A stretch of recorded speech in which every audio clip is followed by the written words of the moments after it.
SIT విచారణకు సంతోష్ హాజరయ్యారు. Phone tapping కేసులో సిట్ నోటీసులు అందుకున్నారైన జూబ్లీహిల్స్ పిఎస్ లో సిట్ బృందం సంతోష్ ని విచారించబోతోంది.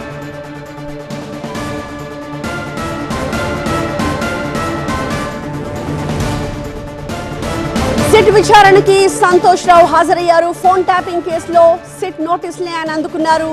జూబ్లీహిల్స్ పోలీస్ స్టేషన్ లో ఆయన్ని సిట్ బృందం విచారించబోతోంది. అక్కడి నుంచి విజువల్స్ ని మనం చూస్తున్నాము. కొద్దిసేపటి క్రితం సంతోష్ రావు అక్కడికి చేరుకున్న దృశ్యాలు మనకు కనిపిస్తూ ఉన్నాయి. జూబ్లీహిల్స్ పిఎస్ లో సిట్ బృందం బీఆర్ఎస్ మాజీ ఎంపీ సంతోష్ ని విచారించబోతోంది. మా ప్రతినిధి విజయ్ మరింత సమాచారం అందిస్తారు. విజయ్, సో సంతోష్ విచారణ ప్రధానంగా ఏ అంశాల చుట్టూ తిరిగే అవకాశాలు కనిపిస్తూ ఉన్నాయి? బీఆర్ఎస్ మాజీ ఎంపీ మాజీ రాజ్యసభ సభ్యుడు సంతోష్ కుమార్ ఫోన్ ట్యాపింగ్ కేసులో సిట్ విచారణకి హాజరు అయ్యారు. కొద్దిసేపు క్రితమే ఆయన జూబ్లీహిల్స్ పిఎస్కి చేరుకున్నారు.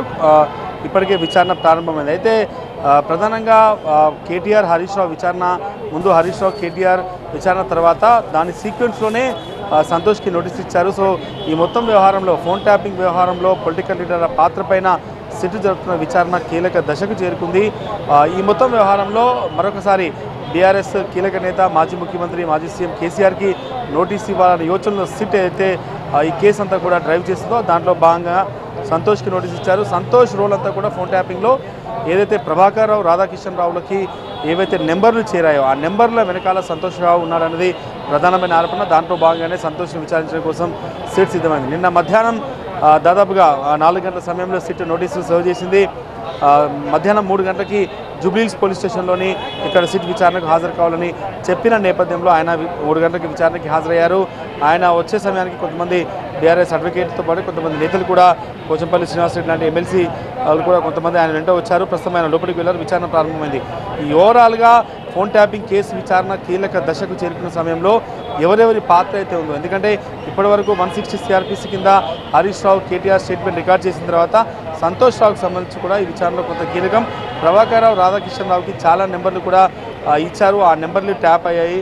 సో ఎన్నికలకు ముందు జరిగిన ట్యాపింగ్లో దాదాపు 8,000 నెంబర్లు ఉన్నాయి. దాంట్లో చాలామంది రిటైర్డ్ జడ్జెస్ కావచ్చు, పొలిటికల్ లీడర్లు, అపోజిషన్ పార్టీ లీడర్లు, అప్పటి పీసీసీ ప్రస్తుత ముఖ్యమంత్రితో పాటుగా చాలామంది పొలిటికల్ లీడర్ల నెంబర్లు 8,000 నెంబర్ల వరకు కూడా ఎలక్షన్ ముందు ట్యాప్ చేశారు. కాబట్టి దీని ఏ నెంబర్లు ఇచ్చారన్నది ప్రస్తుతం సిట్ అనుమానిస్తుంది.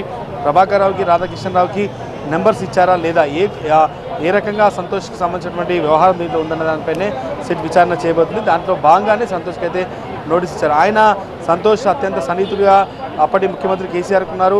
సో ఫోన్ ట్యాపింగ్ వ్యవహారంలో ఫర్దర్గా నెక్స్ట్ సిట్ అంతా కూడా కేసీఆర్కే నోటీస్ ఇవ్వాలని భావిస్తున్న నేపథ్యంలో సంతోష్ రావు విచారణ అత్యంత కీలకమైంది. సంతోష్ రావు చెప్పేదాన్ని బట్టి ఫర్దర్గా ఈ కేసులో తదుపరి కొంతమంది వ్యక్తులకి నోటీసులు ఇచ్చే అవకాశం అయితే కనిపిస్తుంది. ప్రస్తుతానికైతే సంతోష్ విచారణ ప్రారంభమైంది. ఈ నెంబర్లకు సంబంధించి ప్రభాకర్ రావు, రాధాకిషన్ రావుకి రెగ్యులర్గా టచ్లో ఉండడం, వాళ్ళతో రెగ్యులర్గా మాట్లాడడం, వాళ్ళకి రెగ్యులర్గా ఫోన్ నెంబర్లు పంపడం, ఈ 3 అంశాల ఆధారంగానే సంతోష్ సంబంధించిన విచారణ పూర్తి స్థాయిలో ఉండే అవకాశం కనిపిస్తుంది.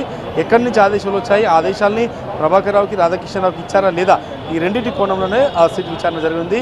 సిట్కి సంబంధించిన అధికారులు రవీందర్ రెడ్డి కావచ్చు, కేఎస్ రావు కావచ్చు, శ్రీధర్ లాంటి ఆఫీసర్స్ ఎవరైతే ఉన్నారో వీళ్ళంతా కూడా ఇప్పటికే జూబ్లీహిల్స్ పోలీస్ స్టేషన్ చేరుకొని సంతోష్ విచారణలో భాగంగా వాళ్ళు కూడా 3 గంటలకి విచారణ ప్రారంభమైంది. ప్రస్తుతం సంతోష్ లోపల విచారణ ఎదుర్కోబోతున్నారు. ఈ 3 అంశాలు ఏవైతే ఉన్నాయో, ఫోన్ నెంబర్లు, రాధాకిషన్ రావుకి, ప్రభాకర్ రావుకి అన్ని కాల్స్ ఎందుకు మాట్లాడారు, ఎన్నికల సమయంలో 2023 ఎన్నికలకి ముందు పెద్ద ఎత్తున ఫోన్ కాల్స్ వాళ్ళిద్దరితో ఎందుకున్నాయి, ఏ నెంబర్లను ట్యాప్ చేయమని చెప్పి వాళ్ళకి పంపించారు, ఎంతమంది నెంబర్లు పంపించారు, ఈ పూర్తి స్థాయి డీటెయిల్స్ కూడా మాజీ ఎంపీ సంతోష్ని అడిగే తెలుసుకునే అవకాశం కనిపిస్తుంది.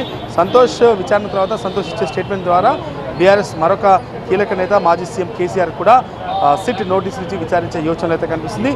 ఈరోజు రాత్రి కొంత 7:30-8 గంటల వరకు కూడా సంతోష్ రావు విచారణ కొనసాగే అవకాశం అయితే కనిపిస్తుంది. విజయ్, వాస్తవానికి హరీష్ రావు, కేటీఆర్ల విచారణ తర్వాత ఆ లిస్ట్లో కేసీఆరే ఉంటారని అంతా భావించారు. కానీ సంతోష్ రావుకి ఇప్పుడు నోటీసులు వెళ్ళాయి. ఆయన వాళ్ళ విచారణకి హాజరయ్యారు. ఇవాళ సాయంత్రం వరకు కూడా విచారణ కొనసాగే అవకాశాలు అయితే స్పష్టంగా కనిపిస్తున్నాయి. ఈ క్రమంలో మరికొంతమంది బీఆర్ఎస్ నేతల్ని కూడా విచారించే అవకాశాలు ఏమన్నా ఉన్నాయా? లిస్ట్ ఇంకా పెరిగే ఛాన్సెస్ ఏమన్నా ఉన్నాయా? అంటే ఇప్పుడు మీరు ముందుగా Harish Rao private news channel ఎండీతో కలిసి phone tapping చేయించారని allegation Harish Rao పై ఉంది. హరీష్ రావుకి, ప్రభాకర్ రావుకి మధ్య కాల్స్ ఎందుకు అంటే తనకు మావోయిస్టులతో థ్రెట్ ఉంది, అందుకోసం ప్రభాకర్తో మాటలని చెప్పారు. కానీ ఎఫ్ఎస్ఎల్లో మాత్రం హరీష్ రావుకి ఒక ప్రైవేట్ న్యూస్ ఛానల్ ఎంపీకి మధ్య జరిగినటువంటి ఏవైతే ఈ సర్వేల పేరిటే కావచ్చు, లేకపోతే అక్కడ క్యాండిడేట్ల ఎంపికకు సంబంధించి జరిగిందో ఆ స్టేట్మెంట్ ఆధారంగా ప్రైవేట్ న్యూస్ ఛానల్ ఎంపీ ఇచ్చిన స్టేట్మెంట్ ఆధారంగా హరీష్ రావు విచారణ జరిగింది. ఇక కేటీఆర్కి సంబంధించి మాత్రం పూర్తిగా ఆయన బీఆర్ఎస్ పార్టీ వర్కింగ్ ప్రెసిడెంట్గా ఉన్నారు. ఎలక్టోరల్ బాండ్స్కి సంబంధించి కావచ్చు, భారీ ఎత్తున విరాళాలు కావచ్చు, టాస్క్ ఫోర్స్ పోలీసుల్ని, ప్రభాకర్ రావుని, రాధాకృష్ణరావుని ఉపయోగించి బీఆర్ఎస్ పార్టీకి భారీగా విరాళాలు. ఈ రెండింటి తర్వాత ఇమీడియట్గా మాజీ సీఎం కేసీఆర్కే నోటిస్తారని అందరూ భావించారు. కానీ సిట్ ఒక టెక్నికల్ ఎవిడెన్స్ కోసం వెతుకుతుంది. ఎందుకంటే ఎఫ్ఎస్ఎల్ డాటా అయితే వాళ్ళ దగ్గర ఉందో, ప్రభాకర్ రావు విచారణ సందర్భంగా ఎఫ్ఎస్ఎల్ డాటా అయితే వచ్చిందో, ఎవరెవరు ఎన్నిసార్లు మాట్లాడారు, ఏ సమయాల్లో మాట్లాడారు, ఎందుకు మాట్లాడారు, మాట్లాడిన తర్వాత ఎవరెవరి నెంబర్లు ట్యాప్ అయ్యి, ఇవి పూర్తిగా కూడా ఒక టెక్నికల్ ఎవిడెన్స్ ద్వారా వెళ్తున్నారు. కాబట్టి దాంట్లో భాగంగానే సంతోష్కి ఇచ్చారు. సంతోష్కి నెంబర్లు ఇచ్చింది ఎవరు? సంతోష్ ద్వారా ప్రభాకర్ రావుకి, రాధాకృష్ణరావుకి నెంబర్లు వెళ్ళాయి. కానీ సంతోష్కి ఆ నెంబర్లు ఇచ్చింది ఎవరు?